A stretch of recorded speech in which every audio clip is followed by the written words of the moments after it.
বিসমিল্লাহির রহমানির রহিম।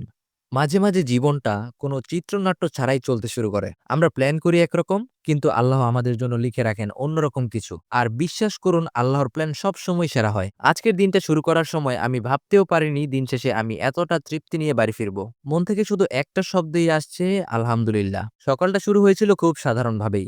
আমরা 4 বন্ধু মিলে বাজারে গিয়েছিলাম চা খেতে।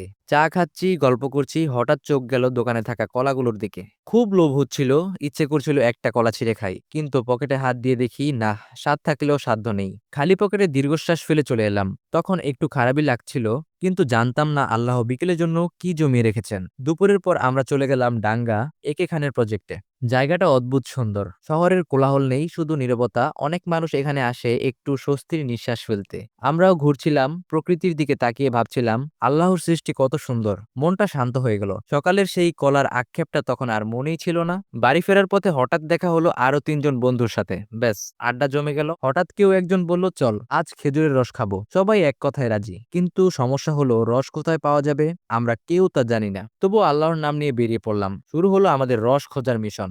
আমাদের বাইক ছিল দুটো, কিন্তু মানুষ আমরা 6 জন।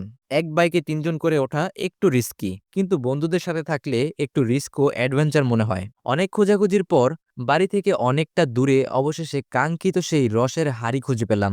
গিয়ে দেখি এলাহি কারবার। শুধু আমরা না, দূর দূরান্ত থেকে মানুষ এসেছে রস খেতে। ভিড় ঠেলে যখন মামার কাছে গেলাম, আমরা আবদার করলাম বেশি করে খাওয়ার, কিন্তু মামা বললেন, ভাই রস কম, সবাই যেন খেতে পারে, তাই 1 গ্লাস করেই খেতে হবে।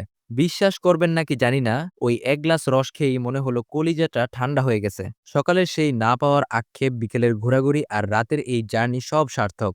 আমরা বন্ধুরা মিলে হাসি ঠাট্টা করতে করতে বাড়ি ফিরলাম। গত কয়েক বছরেও আমার এমন একটা দিন কাটেনি যেখানে এতগুলো মুহূর্ত একসাথে পেয়েছি। আসলে আল্লাহ যখন দেন, তখন 2 হাত ভরেই দেন। আজকের দিনটি আমার কাছে অবিশ্বাস্য ছিল। পকেট খালি থাকতে পারে, কিন্তু দিন শেষে বুক ভরা ভালোবাসা আর আল্লাহর প্রতি কৃতজ্ঞতা নিয়ে বাড়ি ফিরছি।